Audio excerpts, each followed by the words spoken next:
What's up and good afternoon. So today nandito tayo sa Puerto San Andres dito sa Tanay Rizal. So for today's video, magpo-food trip tayo. Iki-quick tour ko kayo at enjoy na rin natin tong sapa nila rito. So without further ado, let's go. Alright, so ngayon, maliligo naman tayo, no? Ngayong hapon, no? Sayang kasi yung tubig. Uy! Psst! Tala! Ligo na tayo! Talaga may bagayan. Kunyari, yung mga nasa alsada. Tara. Ligo na tayo. Punta. Liligo. Dapat di tayo dito di man. Pwede ba doon? Ayun na may hagdan oh. Ay, tara. Sorry. Testing natin. May daanan naman dito. Yan. So yan. Saksibi mo, no? Andiyan ka, no? Ganda ng view dito. Okay. So yun. Solid. Nakakatawa. Hindi kasi para makita. Diyan ka muna.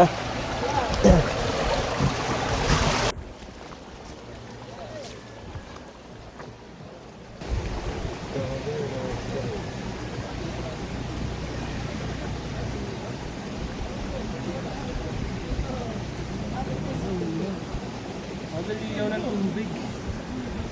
Sarap. Wait lang. Paita sa inyo kung gaano kalinaw yung tubig. So ayan o, paita sa inyo gaano kalinaw yung tubig. Diba? Ano, kita yata chinelos ko dito yo. Okay, so ligo na ta. Malalim. Grabe solid. Saka hindi masyado malamig. Sakto lang. Hindi ba? Sakto lang kayat. Yan, maliban dyan, meron pang isang parang lawa or batis, no? Punta tayo dun. Okay, so try naman natin tong kabila. Mas mababa lang to ng konti.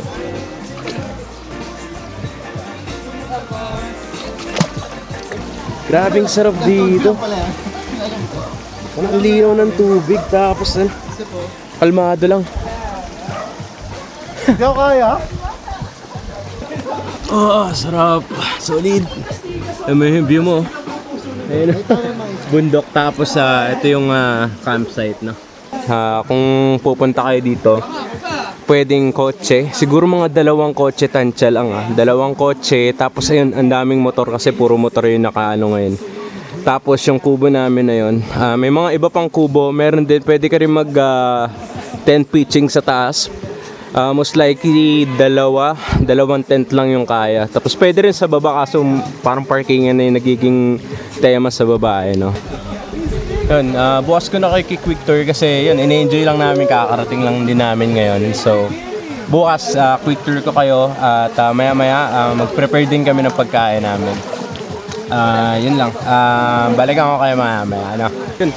Tapos na kami maligo, napaka-solid, napakasarap. So balik namin, bihis lang kami para maya makapag-prepare na ng pagkain, no? Uy!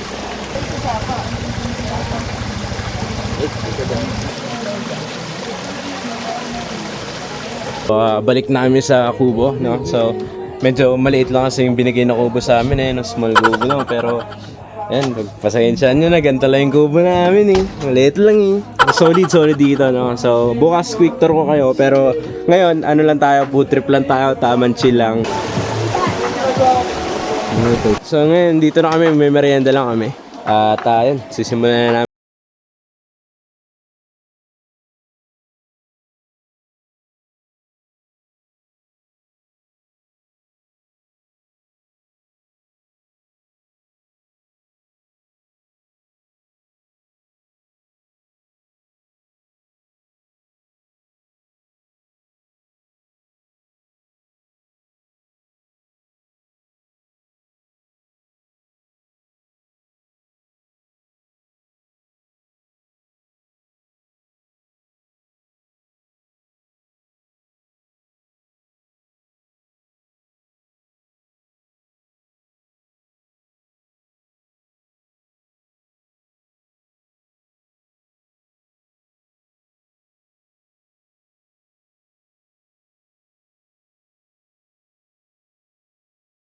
So yun, tapos na lutuin ni Cam Kawali yung ating beer yan, no? Hindi ko alam kung ano yun, pero kakainin natin yan, no?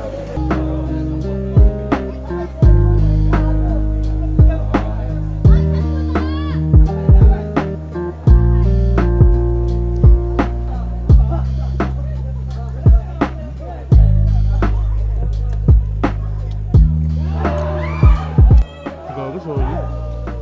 Sarap pala. Baka maubusan ako eh. Sabi ko sa susunod na, pag may open pa.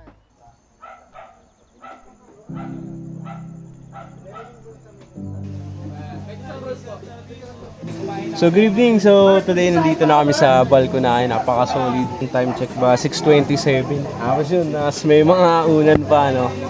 So talagang gusto nyo mag-relax dito sa room na to. Yun na, solid. Siguro mag-ano na lang kayo rito. Stargazing. Ano? Solid, malamig. Tingnan mo, ewan ko makikita. Yan, may mga ano pa dyan. Ayan. Ito yung pinakataas. So, dalawang bed. Tapos yan, parang merong pintuan. Yan. Then, ito, balkonahe na. So, makikita mo na yung view. Ewan ko makikita. Pero yan yung view. Bukas makikita yung mga bundok. Ang sarap talaga mag-relax sa mga ganitong lugar. Ang fresh. So, yun. Tapos na kami kumain, enjoy lang namin yung gabi. And then bukas, ano mong gagawin natin? Breakfast. Hindi na kami maliligo. Lamig. Wala namin brief.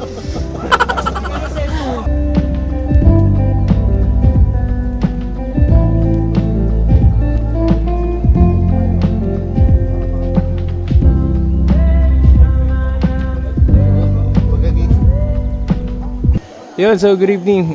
Today, dito tayo sa loob ng tent nila. No? So, ang tent na to, ilalagay ko na lang sa description, no, kung magkano. At, yun, so may bedding na siya. Ayan, kung makikita nyo, may bedding na, may unan, saka meron ng kumot.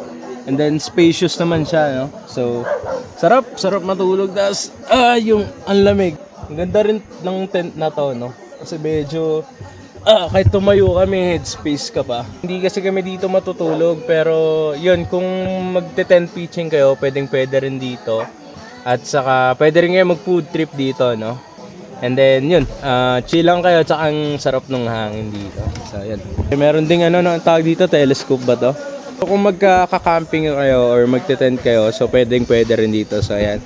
So, napakalaki. Okay, so yun, nandito na tayo sa attic, dito sa kubo. And ayun, ang ganda nung hangin kasi well ventilated. May open na dito, meron din open doon. So yun, gandito na lang at bukas kita-kita tayo ha. At matutulog na kami. So good night.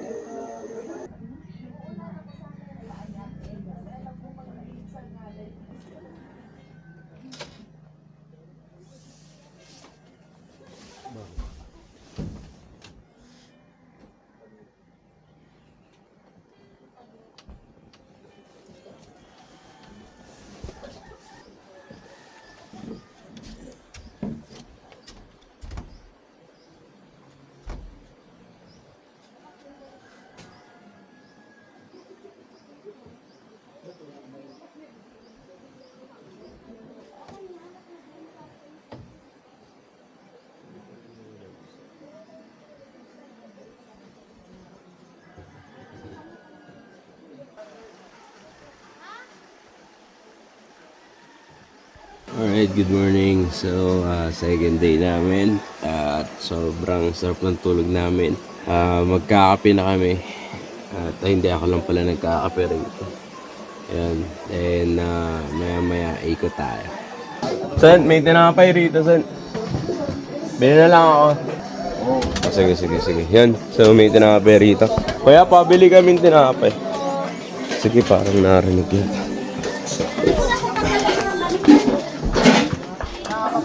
Ayan. 15 daw. Oo, 15. Dalawa 15 o isa lang? Isa 15 po. Ano, Sen? Isa 15. Dalawa? Ayan, so meron dito pandesal naglalako. 15. 15 isa, no? Isang babo. Sige yan, mga mainit pa. Tayo. Sabi ko na amoy ko. Tumakbo ako agad pababa. Namigay pandesal. 30. Pakuha nga ng 20 kaya. Kuha pa ako ng 10. Kuha lang ang dos, kuya. Kuha lang ang dos. Okay na po. Hindi. Dos. Pingin dos. Okay na po yan, sir. Hindi, sige sir. Titirahin na namin tong pandesal. So, madalas talaga naalakori nga rito. Araw-araw po. Tapos meron din mga ano rito guys. Mga isda na ano pa sir. Oh, manok, baboy. Ayun, halos kompleto na no. Pagka may gusto kayong kainin. Aha. Meron tayong Yan. sili, sibuyas. So ayun no. Sir, thank you sir. Thank you, thank you. Ayun ang mga kompleto na yan no. Kung mag-ano kayo, magluluto kayo. Sige sir, salamat. Tara, pandesal. Let's food trip. At kape lang at saka pandesal, saka yung natirang cheese kagabi. So, let's go.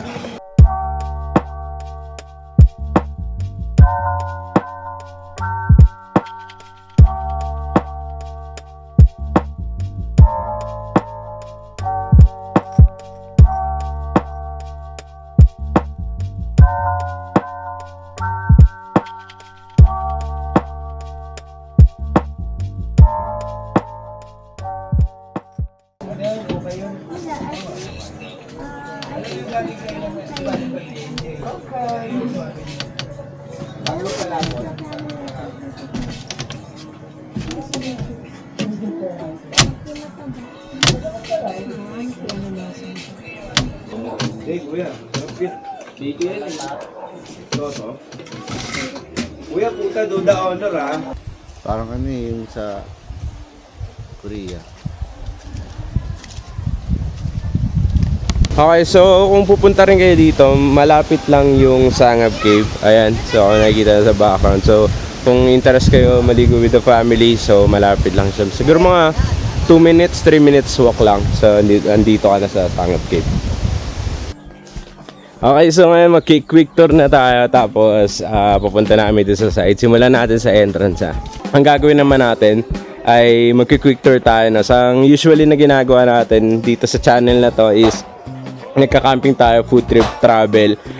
And sometimes nagre-review tayo ng mga gamit from Decathlon or any gamit na pwede nating makakuha sa camping. So ngayon, quick tour ko na kayo tapos magsisimula tayo sa entrance, no? So tara. So ito yung entrance ng Puerto San Andres. So kung nakikita nyo, may 2 kubo. Tapos bubungad sa inyo kitchen. So ayan. So ayan yung kitchen. Ayan. So ayan yung kitchen nila, no? So may mga tools may mga gamit na rin dito like plato at saka mga baso at kutsara. Then ito pagka gumamit kayo ng pangalan nito ng gas, 300 pesos and may sink na rin. Good supply na rin ng tubig yan, no? So ayan, halos lahat kumpleto na rito. And then sa lamesa, yan, maganda rin. So pwede kayo mag-doodle fight dyan, kumain. So sa ano naman, dito may mga parking din. So yun, dito naman sa baba, plenty of space sa parking. So kung makikita nyo yung mga motor na yan, maraming motor na. So kayang-kaya ng mga motor dito, lalo na yung mga big groups sa mga pups natin na gustong bumiyahe na malayo. And then kasya din dito 2 kotse, no? So isa dito, then isa dun sa kabila. So doon naman tayo sa taas, no? Tingnan natin yung meron din kasing taas yan. So kubo rin yun. Meron dito big kubo at saka small kubo, no? Dito sa taas, meron ding pwede rin kayo mag-glamping, no? May tent din sila rito, then may mga upuan, lamesa. So lalo na pagka magagabi na, medyo malamig na rito, no? Kasi yung hangin niya. So dito naman sa big kubo nila, bali ito yung big kubo nila. So may natutulog. Yan, so meron 2 double deck, no? Isa sa taas, ang baba. Kompleto na rin siya, may unan, may kumot. And then sa taas, yan, yung sa taas naman, meron din ditong kutsyon 2. Good for 2 yung taas nila. Meron din silang sink. Yan, maliban din sa kitchen na pinakita ko, meron din sink na wash area. Meron ding parang shower, no? Ayan siya. So ayun, dito sa may parking sa may entrance banda, sa may balkonahe. So kung makikita nyo, yan yung batis nila, no? So, napakalinis. May mga maliliit na isda na rin. So, yun. Pupunta tayo. Ito lang ang entrance niya. Yan, sa baba. Tapos pupunta na tayo. No? Oops. Yung ibang mga bata nagda-dive dito kahapon. And then yun, ikot lang tayo. Meron din silang grill doon banda. Tapos may parang balkonahe pa doon na isa. Okay, so kagabi dyan kami kumain. So tignan nyo naman kung gaano kalinaw yung tubig. So may mga nag-bonfire dito kagabi. Hindi na rin natin napakita. Okay, kung gusto nyo naman mag-grill, may mga grill din sila. So ayan, may mga tong. Ayan, kung gusto nyo mag-barbecue, may pang-ayos ng mga uling dyan. Bili na lang kayo ng uling, pwede naman magpa-assist. Okay, so dito naman may balkonahe na pwede rin kayo kumain. Ayan. So nakikita nyo. So yung mga tropa natin, mga nakasabay natin na ano. Ay sir, sticker nga pala lang, nalimutan ko. Ayan. Camp lang malakas. Ay yung small kubo namin, puntahan natin yung small kubo namin. Small lang yun, pero tignan nyo kung gaano kalupit. So actually, ito lang naman yung small kubo pero napaka-astig, di ba? So kasi meron din siyang dalawang double deck. May kutsyon parehas, unan, meron na ring kumot. And then meron din hagdan, no? Kung gusto niyo umakyat ng second floor. So well ventilated din to kasi tatlo yung bintana rito. Hindi lang namin binuksan kasi sa attic kami natulog kagabi. Ito yung attic nila, no? Napaka-solid. Okay tayo. Right. So nandito na ako sa attic, which is dito kami natulog kagabi. Napaka-solid ng tulog namin. And then kung makikita nyo, ito yung bintana. So well ventilated din. Kasi nga yung hangin tagusan kagabi. And then meron ding maliit na pinto. So dyan din kami nagpicture-picture kagabi. And then dito na rin kami kumain kasi yung ambience ang sarap. So yan, yan na yung attic.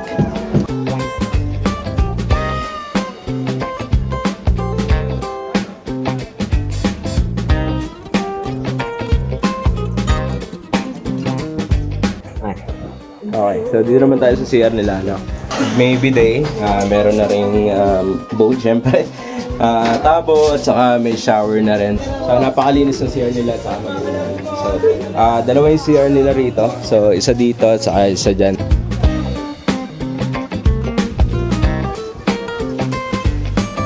So kung tubig naman, meron naman silang drinking water dito. Pero kung medyo alam nyo na sensitive yung mga tiyan nyo, nasanay na kayo sa tubig na iniinom nyo, pwede rin naman kayo magdala ng mga Absolute, no? Sa Absolute, hello po sa inyo.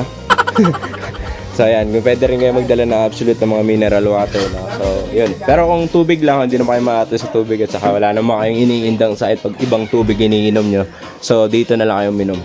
Sana na-enjoy nyo yung quick tour natin. At again, dito lang yan sa Puerto San Andres, dito sa Tanay Rizal. Lalagay ko na lang yung mga presyo dun sa description natin. Medyo marami kasi ang pinakita. At saka ilalagay ko na rin yung Facebook page nila dito sa YouTube natin. So yun, sana nag-enjoy kayo at sana makapunta rin kayo dito. So maya mag-i-impake na rin kami. Konting pahinga lang and then pack up na tayo, no?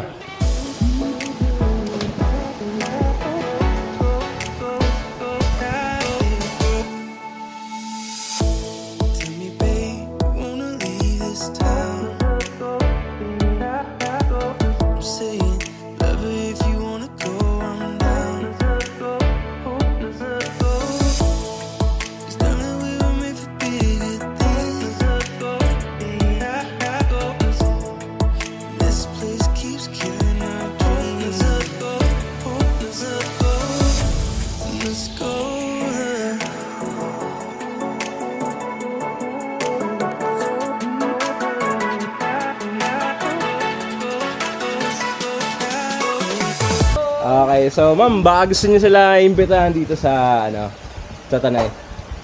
Hi, bisita lang po kayo sa Puerto San Andres, Tanay Rizal. Mawi-waste po siya anytime and any day. Open for visit. Okay po. Yan, maraming salamat po, ma'am. Tapos bigyan na rin natin sila ng sticker na syempre. Wow! Ilang kayo? 4? Yan, ma'am. Tapos, Pwede ilagay yan. okay. Yan, Tsaka to si Sir Mark, okay lang. ayaw po, ma'am. Pwede. Sino pa, ma'am? Ito, dalawa na natin. Ayan, si Ted. Apo, ma'am, scan nyo lang, ma'am. Tapos diretso na sa channel ko yan. Okay. Okay. Salamat po. Ayun, so, ayun, halika na, alis na tayo. So, maraming salamat din, Sir Mark, no, sa pag-iano namin dito, pag-aasikaso yan. Binigay ko na po yung sticker niya. Kunin nyo na lang po. Maraming salamat. Yun, so hanggang dito na lang. Maraming salamat sa mga nanood, sa mga nagla-like, nagko-comment, nagsusubscribe. So yun, sana makapunta rin kayo dito sa Puerto San Andres. So yun, hanggang dito na lang. Hanggang sa muli. Kampa.